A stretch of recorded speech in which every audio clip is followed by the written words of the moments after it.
ние знаеме дека претседателите не доаѓаат случајно на чело на Америка. Некој ги финансира, таа кампања треба да финансира.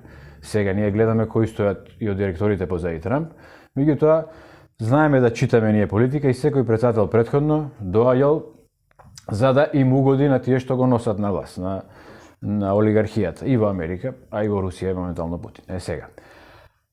Ја тука читам некои работи, например, соодветно беше време кога Обама дојде на власт, кога Америка сакаше да се ребрендира во светски рамки, да покаже дека е поинклузивна кон арапите, кон различните, одеднаш се појави Обама, кој носеше еден таков дискурс во светот, кој ше прифатлив и за Блискиот Исток. Америка беше највише закревена со тој дел на светот. Сега кога расте моќта на Кина, Русија ја покажува својата војна моќ, може не економска, меѓутоа војно е присутна тука.